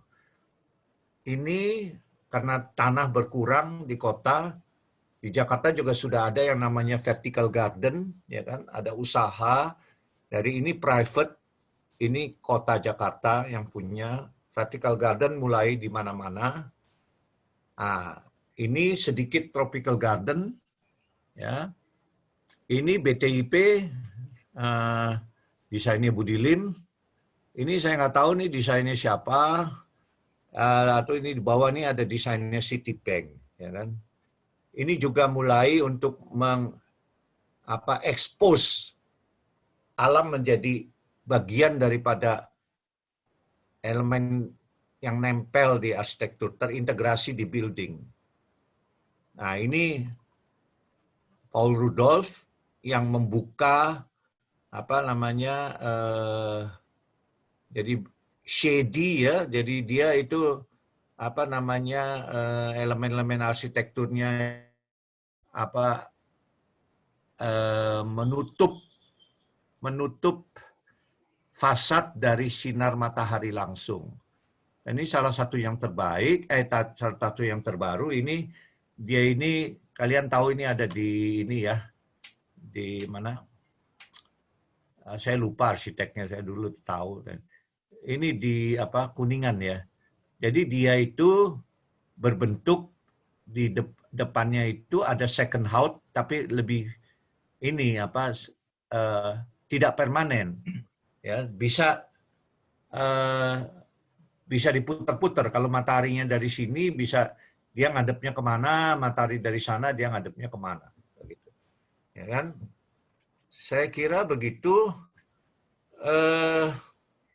Saya ingin sampaikan apa yang sekarang sedang berjalan dalam diskusi mengenai konsep arsitektur. Ini menurut saya ada 5 item yang sebetulnya harus kita integrasikan di dalam kita mendesain sekarang ini. Pertama adalah kita memaksimumkan sumber energi matahari dan angin dan sebagainya. Kedua, kita hemat sumber daya alam seperti building material dan energi yang kita perlukan untuk konstruksi. Ketiga adalah kita memasukkan integrasi sistem daur ulang, misalnya menampung air hujan dan sebagainya, recycling sampah. Keempat adalah kita tidak boleh membuang apapun tanpa terkontrol, ya kan? Kita apa yang kita buang dan dibuangnya kemana. Lalu kelima, ini tujuan akhir itu kita mencoba apa yang namanya konsep passive building, yaitu di mana kita tidak membuang apapun. Kedua, kita recycling apapun. Terus ketiga adalah kita tidak memproduksi emisi. Nah, itu pengertian dari passive building yang sekarang menjadi bagian daripada usaha para arsitek menghadapi climate change. Oke, ini saya kira ada sedikit, tapi ini nggak begitu penting lah. Saya cuma bilang bahwa bahan bangunan kita punya, ya kan? Lalu kita punya sistem rumah di atas pilar banjir. Itu di mana di banyak negara baru dicoba. Lalu lantai kita dari batu, jangan pakai semen. Life cycle-nya panjang, tidak memproduksi CO2. Pohon, sayuran di mana-mana dipakai untuk urban farming. Arsitektur, clustering untuk membangun connectivity, community space, ya, konsep rukun di antara tetangga. Saya terkejut kemarin minggu lalu ada tetangga saya baru datang, dia bagi-bagi makanan. Oh, siapa muncul konsep ruang yang berfungsi sebagai ruang macam-macam, lalu toleransi agama dan seterusnya itu mungkin adalah hal-hal yang bisa kita bawa ke modern arsitektur di Indonesia. Terakhir, ini ada building high rise semua dari kayu. Tidak ada besi sepotong pun, tidak ada semen sepotong pun. Setitik aja nggak ada. Nah, ini di Trondheim, ya kan? Kalau Anda mau ke sana, ini di Berlin juga mulai dibangun, tapi nggak begini tinggi. Jadi bisa sebetulnya. Siapa bilang kita tidak bisa membangun high rise dengan apa? Iya, tapi ini berapa? 1, 2, 3, 4, 5, 6. Ini 20 lantai kira-kira, ya kan? Nah, mungkin nggak bisa lebih tinggi. Ya. Terus satu lagi, ini di Indonesia sudah dicoba yang namanya Green School Bali yang dari bambu. Ya. Ini harus punya pemikiran yang apa ya, paradigma baru ya. Misalnya kenapa kelas, ya kalau di tengah kota kelas ya harus apalagi Jakarta 37 derajat, bagaimana bisa terbuka begitu? Kalau di Bali di atas gunung, boleh kamu bikin kelas yang terbuka, nggak ada temboknya, ya kan? Tapi kalau di Jakarta kayaknya nggak bisa. Makanya kembali lagi ada usaha-usaha, dan menurut saya sudah waktunya para mahasiswa arsitektur untuk mulai melihat ke sana dan mengerahkan segala macam pikiran, karena dengan begitu Anda mungkin membantu kita untuk menyelamatkan bumi ini. Terima kasih Pak Surya, terima kasih teman-teman yang lain, terima kasih Pak Imamuddin. Ya, terima kasih Pak Jo sudah menyampaikan begitu banyak uraian dengan berbagai contoh yang berasal baik dari dalam negeri sendiri, mulai berangkat dari tradisi sampai kepada bentuk-bentukan yang ada. Ya. Jadi kita sebetulnya dari dulu juga sudah, kalau mau belajar dari alam ya kita sebenarnya sudah harus mengikuti ya, tidak lupa pada itu. Dan terakhir juga disebutkan ada 5 item dalam desain ini sebagai pesan supaya kota kita, bumi kita ini tidak makin hancur ya. Tapi kata kunci yang paling kelihatan ini adalah kita disuruh back nature ya, balik ke alam. Nah, semua itu dimungkinkan. Banyak contoh yang sudah diberikan. Ada bangunan high rise di Norway juga itu sebagai contoh ya. Nah, sekarang tinggal bagaimana kita dalam proses, karena ini kan kalian nih mahasiswa yang akan jadi generasi penerus ya, yang akan nantinya menjadi arsitek-arsitek yang tidak makin merusak kotanya, bumi kita ini, tapi justru kita kembali kepada alam supaya kita tuh ingat bahwa nenek moyang kita pun sudah banyak belajar tentang itu. Saya ingat ini banyak para arsitek ternama di mana-mana juga sudah kembali, termasuk Rem Koolhaas ya, yang melihat bahwa segala sesuatu itu kita harus kembalikan. Juga arsitek Indonesia, contoh yang saya kenal banget ini adalah Pak Eko Prawoto yang selalu mengajak berpikir seperti ini. Ya. Oke, saya akan lanjutkan dengan mungkin nanti kita akan diskusi. Jadi silakan para mahasiswa ada yang ingin bertanya, terutama peserta dari Stupa 7 ini yang memang dapat tugas, kalian bisa simak dan kira ada hal-hal tertentu yang bisa ditanyakan untuk waktu kami persilakan. Atau dari Bapak Ibu dosen juga ada yang ingin bertanya, silakan.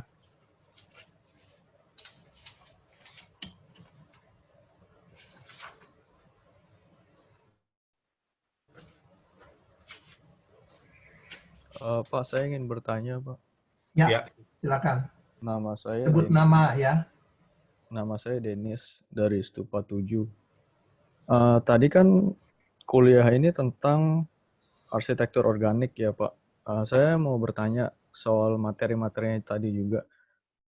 Tentang, ada yang tentang taman sama yang tentang leluhur.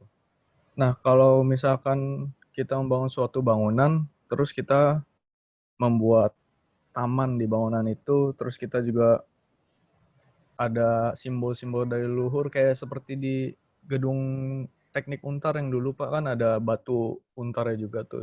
Apakah bangunan itu sudah termasuk organik atau belum Pak? Terus satu lagi, tadi kan ada juga menyebutkan tentang green building. Nah, apakah green building dengan organic architecture itu sama Pak? Terima kasih Pak. Oke. Ali ada pertanyaan yang lain langsung Ada lagi yang lain? Biar ditampung dulu. Silakan.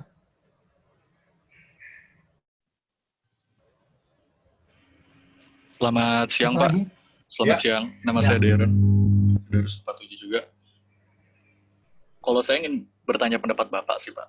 Kalau memang ternyata arsitektur organik itu sudah dari dulu, sudah dari sejak zaman arsitektur vernakular itu masih di mana-mana. Kenapa sampai sekarang arsitektur organik itu tidak banyak atau sulit diaplikasikan ke ekspansi atau pembangunan urban?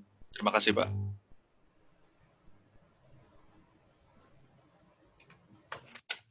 Satu lagi? Ya. Baik. Ayo, Dit. Siapa lagi? Satu lagi aja. Yang wanita dong nih. Ayo. Tadi Dennis, Darren, siapa lagi?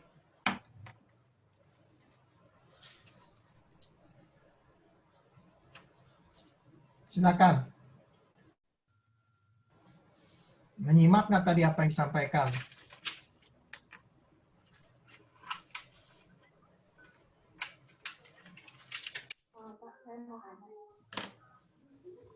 Oke, ada? Halo?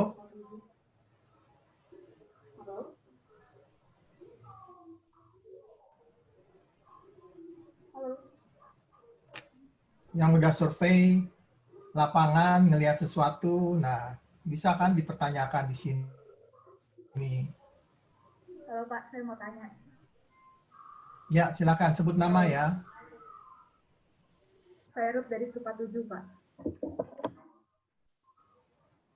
Siapa? Ruth dari Stupa 7. Ya, silakan. Ya Pak, jadi mau tanya, dari materi yang udah disampaikan kan, seakan-akan arsitektur organik itu sangat akrab sama arsitektur green architecture gitu Pak, atau green building yang akrab dengan alam. Tapi apakah mungkin dan apa yang harus kita lakukan dengan lingkungan yang mungkin budayanya juga sudah mulai luntur, terus daerah perbatasan antara misalkan daerah industrial atau daerah kota dengan daerah desa yang mungkin dari sisi budayanya, dari sisi alamnya juga udah mungkin nggak bisa terreserve dengan cara yang seperti ini. Itu aja sih Pak. Terima kasih. Ya, oke, sudah ya. Rucam ya. Oke, silakan Pak Jo. Ada 3 tadi Oke. yang tanya tentang batu yang diuntar. Ya, saya kira memang tidak mudah untuk menyimak apa sebetulnya organik arsitektur itu. Tapi yang jelas ya, saya ingin kembali menampilkan ini. Kalau ini keluar nggak ya? Keluar Ini Pak. gambarnya keluar nggak? Keluar. Keluar ya. Ya. Jadi ini saya coba aja. Jadi sebetulnya yang namanya organic architecture itu dia itu sebetulnya cuman cabang daripada modern architecture, ya kan? Jadi dia bukan green architecture. Dia sama sekali tidak melihat alam itu sebagai sesuatu yang dirusak sama dia, ya kan? Belum. Orang-orang ini, baik Sharon maupun Frank Lloyd Wright itu sama termasuk Gaudi itu tidak melihat, belum. Mereka tidak hidup pada zaman climate change. Tidak ada kebakaran hutan yang seperti di California, teman-teman di Los Angeles itu sekarang sudah pakai masker ya, karena bukan karena COVID tapi karena asap. Ya kan, di Australia terjadi kebakaran yang luar biasa. Lalu gunung-gunung es abadi itu, salju abadi itu mulai lumer. Sharon sama Frank Lloyd Wright tidak hidup di zaman itu, mereka kan tidak sadar. Jadi sebetulnya pengertian nature daripada organic architecture itu adalah, ya ini bisa dilihat bisa dilihat dari desainnya Sharon, cuman sebagai inspirasi, ya kan? Bagaimana dia mendesain Philharmoni dengan mengambil kebun anggur sebagai contoh, ya kan? Begitu juga Frank Lloyd Wright melihat, oh ada waterfall, indah sekali, ya kan? Bagaimana kalau saya membangun rumah menjadi satu kesatuan dengan cascade atau air terjun itu, ya kan? Jadi artinya ini masih pada sifat sebetulnya menurut saya masih mengeksploitasi, bukan eksploitasi secara fisik, tapi mendapatkan inspirasi dari keindahan alam yang lalu dipakai itu untuk mendesain modern arsitektur. Modern arsitekturnya itu tidak green, sama sekali tidak, ya kan? Jadi artinya tadi yang pertama pertanyaan itu salah sama sekali kalau dianggap bahwa organic arsitektur itu sudah memperhatikan masalah green dan climate change. Tidak, muncul aja masalahnya belum kok, ya kan? Jadi itu yang perlu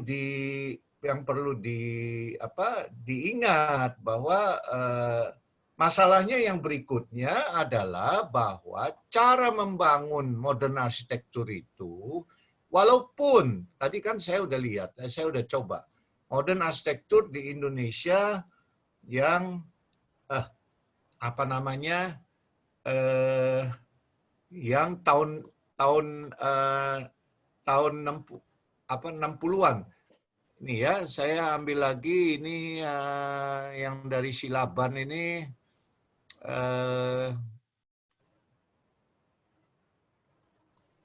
Nih, ya kan? Nah, ini dari Silaban. Ini juga belum. Tahun 60-an itu tidak ada diskusi. Tidak ada diskusi tidak ada diskusi mengenai climate change tahun 60-an. Tidak ada. Tapi walaupun begitu, sudah ada arsitek yang memikirkan supaya sebetulnya berangkat dari kebutuhan building itu supaya buildingnya di dalam itu nyaman. Jadi artinya konsep dari second skin itu membuat fasad yang di depan daripada dinding bangunan itu bukan konsep nature bukan konsep untuk mengadap sistem bekerjanya nature atau ecological system.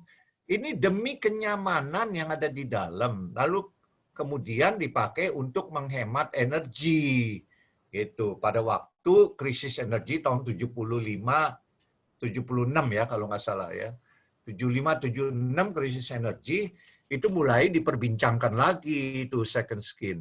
Tapi sebetulnya saya nggak tahu Pak Surya siapa yang saya nggak sempat browsing siapa sebetulnya yang melahirkan konsep second skin ini. Tapi lahirnya second skin ini bukan berdasarkan pemikiran green, sama sekali tidak. Jadi untuk jelasnya ya kan, green architecture itu baru muncul, ya kan, setelah terjadinya climate change, ya kan. Nah, jadi lain sama sekali dengan ini, ya kan, lain sama sekali pemikiran dari green building ini, ya kan. Ini lain sama sekali, ya kan.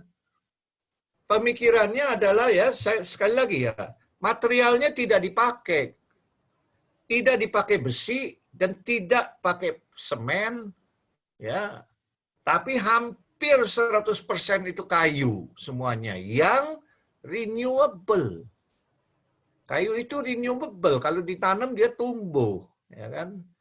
Jadi pemikiran renewable itu baru 20 tahun yang lalu munculnya. Dan baru sekarang jadi building yang mencoba untuk memakai bahan baku renewable kayu yang terbarukan, ya kan, itu untuk membangun secara efisien. Nah, ini baru green architecture namanya. Ya, lalu kan saya masukin bagaimana prinsip ini nggak ada di organic architecture, nggak ada ini, tidak ada prinsip ini maksimum sumber energi, menghemat air, menghemat mendaur ulang sampah, ya kan, mengontrol buangan, ya kan, dan zero waste, 100% recycle, zero emisi. Nggak ada di organic architecture, itu tidak ada. Jadi maaf tadi mungkin agak sedikit sayanya yang kecepatan kali. Memang turn and around, ya, tadi itu 2 kali puter. Satu adalah puter dari dari modern saya puter ke tradisi, dari tradisi balik lagi ke modern. Lalu bagaimana dari modern itu muncul green building, passive building, dan sebagainya. Memang turning itu, putaran-putaran ini mungkin bikin agak sedikit menjadi sulit untuk menangkap esensinya. Tapi begitulah, jadi organic architecture tidak ada hubungan dengan green building. Jangan menganggap organic architecture itu sudah sadar tentang climate change, sudah sadar mengenai emisi, dan sudah tahu bahwa Jakarta itu sekarang adalah yang terburuk, kota yang terburuk, sama dengan Beijing dan Mexico City. Tapi Anda mestinya udah tahu. Kita yang masih hidup ini sudah tahu bahwa arsitektur yang lama itu membuat, ya kan, kota kita jadi begini. Itulah. Jadi, dan kita harus melihat bahwa ini tidak bisa dengan cara lama, harus dengan cara baru, gitu, ya. Jadi kenapa kita banyak kayu? Kenapa kita nggak bisa bikin building dari kayu? Dari bambu udah mulai bisa, tapi juga tidak ini ya, tidak direplikasi dengan baik, ya. Ya, itu Green School Bali itu cuman sampai sekarang kayaknya cuma baru satu-satunya, padahal udah 10 tahunan itu, ya. Oke, begitu jawabannya. Ya, baik. Semuanya sudah. Ada yang merasa kurang puas atau ada yang masih penasaran? Gimana, Dennis, Darren, Ruth-chan? Ruth? Kalau ada yang mau bikin, mau bikin tugas akhir green building, passive building, kita di planologi banyak menekuni itu loh. Di S2 tapi. Oke, saya buka lagi diskusi berikutnya. Ya, silakan. Kita masih ada waktu. Siapa lagi untuk ronde kedua?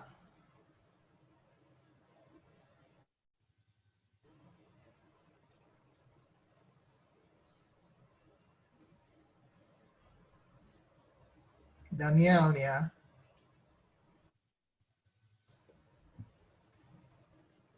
Ada lagi yang lain? Ini ada pertanyaan, Pak, dari Daniel. Ya. Bagaimana menurut Bapak tentang keberadaan alam itu sendiri yang mulai tergerus pertumbuhan penduduk dan kebutuhan akan lahan untuk dibangun? Apakah alam itu sendiri seharusnya dipertahankan apa adanya atau kita menggabungkan alam itu sendiri ke dalam bangunan kita sendiri? Jika memang kebutuhan akan lahan dibutuhkan dan dengan konsekuensi alam itu sendiri semakin hilang karena kita gerus.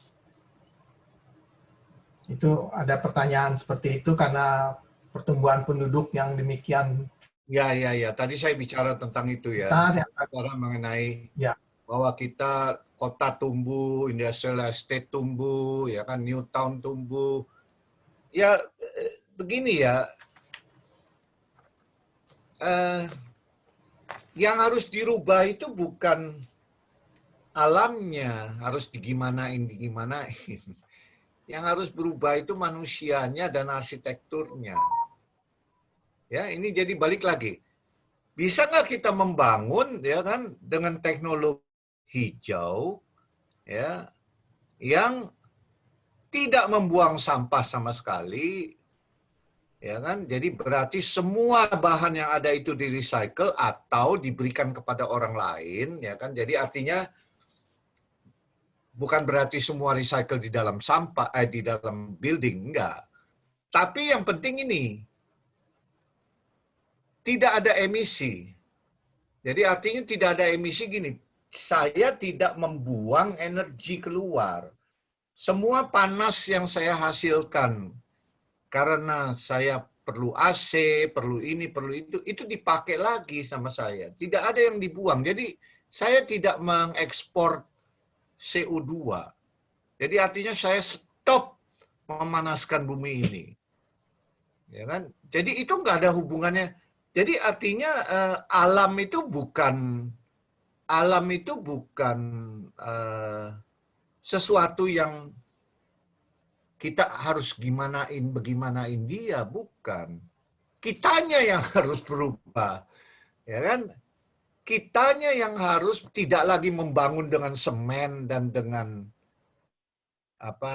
baja, tapi kita membangun dengan bambu dan dengan kayu, ya kan? Kitanya. Bambu sama kayu mah dari dulu juga ada, ya kan? Lalu jangan kita pakai listrik yang kita dapat dari gas alam atau minyak, tetapi kita dapatnya energi dari sinar matahari, ya, dari angin, atau dari gelombang laut, atau dari panas bumi, ya kan? Panas bumi itu seabrek loh. Indonesia itu punya berapa ratus gunung yang masih mengeluarkan panas bumi. Itu tinggal kita tampung panasnya itu buat manasin air, terus kita buka turbin, terus jadi energi. Sudah. Pertanyaannya kita mau apa enggak? Nah, kalau kita masih bilang, itu mahal. Energi dari kincir angin itu mahal. Bangun kincir anginnya aja 200 meter tinggi ke atas, satunya itu berapa? Ya kan? Kalau kita masih begitu, berarti kita belum siap. Berarti kita tetap masih membakar batu bara, membakar minyak, yang semuanya itu lalu menghasilkan emisi. Ya kan? Ya itu, jadi bukan alamnya harus kita gimanain, kitanya harus bagaimana gitu loh. Ya, jadi menurut saya pertanyaannya itu harus dibalik. Kita mau nggak supaya kita tidak menghasilkan emisi gitu. Ya, kita mau nggak mengganti kita punya material dengan material yang renewable. Ya kan? Kita mau nggak bahwa apa yang kita pakai itu, jadi misalnya inilah, kantong plastik sekarang udah mulai kan, orang harus beli. Ya, sebetulnya bukan soal belinya. Kita mau nggak bawa tas dari rumah supaya belanjaan kita dimasukin ke dalam tas, lalu kita pulang, tas itu nanti dipakai lagi. Jadi ya bukan masalah alamnya ini. Ya. Alam itu sabar, kamu mau rusak bagaimana juga dia nggak bakal ngomong apa-apa. Tahu-tahu kolaps, ya kan? Tahu-tahu kelaparan orang. Tahu-tahu air laut naik 7 meter. Nanti kalau didiamkan ini katanya 2000 berapa 2030-40 tahun yang akan datang ini air laut akan naik sekian meter. Jakarta itu sampai Tanah Abang tenggelam. Tokyo tenggelam. Ya. Nah, sekarang kita mau tenggelam apa enggak gitu kan? Itu aja. Lalu kita mau berbuat sesuatu nggak supaya kita nggak tenggelam? Don't ask the nature. Ask yourself.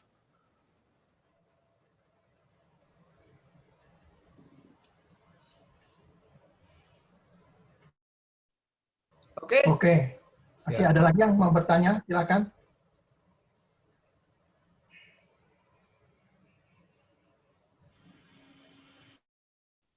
Mungkin masih ada. Ibu Bapak dosen mungkin ada yang mau bertanya juga, mau ikut berpartisipasi atau memberikan Komentar. komentar.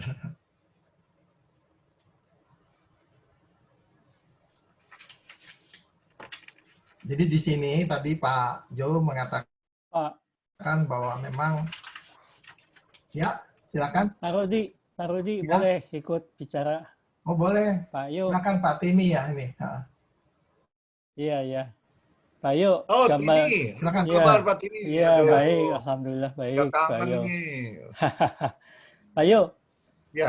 gambar Bapak yang tadi ada gambarnya BI-nya Silaban, Iya. yang sebelahnya itu Rubina, itu gedung itu ada di Kuningan, dan arsiteknya lokalnya, saya tahu lokalnya itu PDW ya, Mas Tio. Dan Nah, ini, itu Pak. bukan. Ini yang kanan nih. Iya, yang kanan, betul. Yang Ya. kanan nih. Kalau nggak salah Denmark ya Pak ya. Betul. Dan Nah. tapi begini, dia tuh punya konsultan spesialis fasad. Iya. Nah, jadi memang mungkin ini bukan pertanyaan, tapi mungkin juga himbauan. Barangkali nanti ada mahasiswa sekarang tuh nantinya kemudian hari kepingin memperdalam soal fasad. Sebab kalau di sana itu spesialis-spesialis sudah banyak. Jadi misalnya saja kayak gedung Telkom yang di Gatot Subroto, itu pakai konsultan fasad. Nah, problemnya sekarang kan cuma begini, kembali lagi sih ujung-ujungnya uang ya. Mau nggak kliennya itu bayar konsultan spesialis untuk membuat studi soal fasad. Nah, itu memang fasad itu nanti terkait juga dengan bagaimana akhirnya OTTV-nya, kemudian bagaimana dengan energi matahari, kemudian juga tidak boleh bertentangan dengan kebebasan untuk melihat pemandangan dari dalam keluar. Sebagai contoh juga mungkin Departemen Agama yang di Tamrin yang pakai silang-silang itu. Mungkin dari luarnya sih oke, tapi di dalamnya mungkin ada beberapa blackout, artinya ada beberapa menghalangi orang bisa memandang dengan baik. Mungkin demikian. Dan satu lagi, mengapa second skin yang gaya Silaban itu banyak ditinggalkan pada masa modern arsitektur, itu juga mungkin karena memang pemeliharaannya susah. Iya, betul. Dan saya juga menangani pemugaran yang BNI di kota, karya Silaban, bukan main itu. Kebetulan pada saat itu Pak Silaban itu masih menggunakan roster tapi dari teraso. Dan itu sudah menjadi pemugaran dan tidak boleh diganti. Tapi 1 tahun sekali untuk membersihkannya itu bermiliar-miliar tuh uangnya. Iya. Nah, itu, ngerti Pak saya. Nah, itu mungkin poinnya. Pak Yu, terima kasih nih, kita juga dapat pencerahan banyak.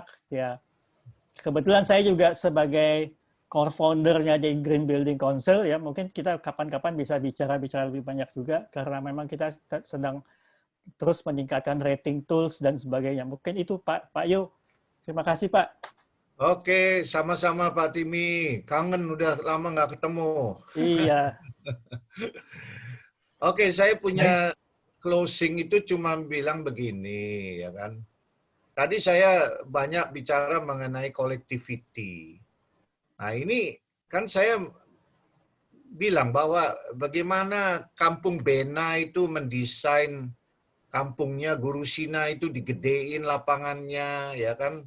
Lalu ada yang Tololela Tololela, Wairebo lebih kecil lahannya, lahan komunitasnya, tetapi lagi batunya, altarnya cuma satu dan sebagainya. Pak, itu semua cuma bisa jadi kalau ada keputusan kolektif.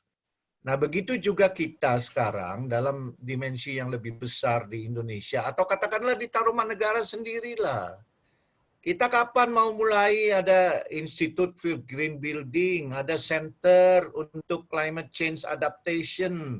Saya mau bikin dulu, ya kan, tapi ya gagal, ya kan, gagal, ya kan. Padahal sudah ada beberapa yang mau jadi founder, mau membiayai, Pak. Jadi saya mempertanyakan di mana kita punya kolektif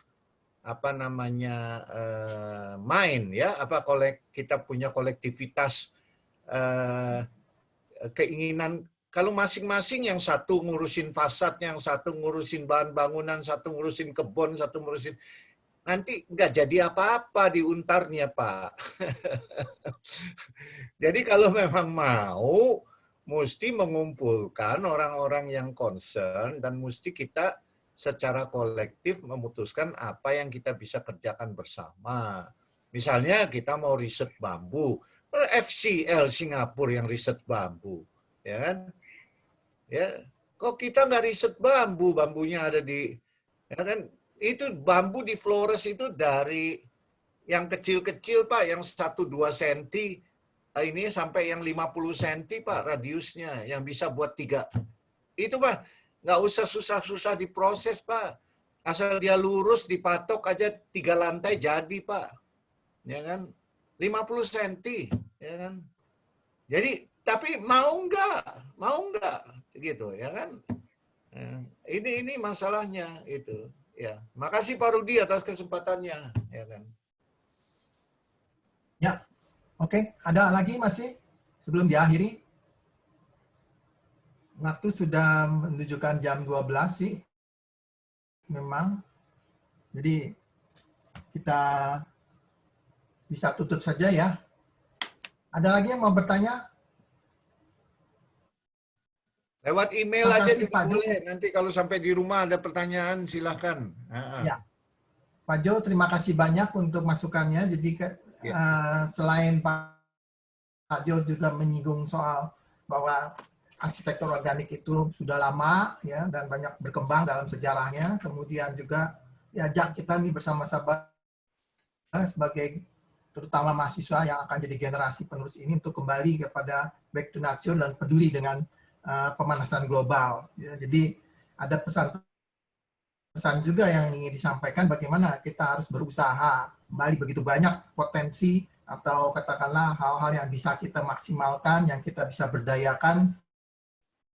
Namun seringkali kita mau ambil gampangnya saja atau mau cari yang cara-cara yang mudah, akhirnya kita terbelenggu kepada ya ketidakpedulian kita terhadap juga, ya. Jadi pesan-pesan ini saya kira cukup bagus sekali untuk kita ke depannya, ya. Baik di Stupa 7 maupun nanti kalian Stupa 8, bahkan sampai kalian berprofesi sebagai arsitek di masyarakat. Itu kira ya pesan yang ingin disampaikan oleh Pak Jo kepada kita semua. Terima kasih banyak sekali lagi. Kami akan akhiri. Pak Hima, masih ada catatan ya yang ingin disampaikan? Terima kasih, Pak. Tidak, Pak. Ya. Tidak, Pak. Tidak. Kita tutup aja. Oke. Jadi selesai sudah pertemuan kita pada hari ini. Jadi terima kasih banyak untuk para peserta semuanya, juga pada para dosen yang ikut hadir, yang mendengarkan bersama. Sekian, terima kasih. Selamat siang. Selamat siang, Pak Yo. Terima kasih, Pak Jo. Terima kasih, Pak. Terima kasih, Pak Yo, Pak Rudi. Ya. Terima kasih, Pak. Terima kasih, Pak. Pak Ladin, Pak Rudi. Ya. Ayo, Pak. Terima kasih, Pak. Terima kasih, Pak. Terima kasih, Pak. Terima kasih, Pak. Terima kasih, Pak.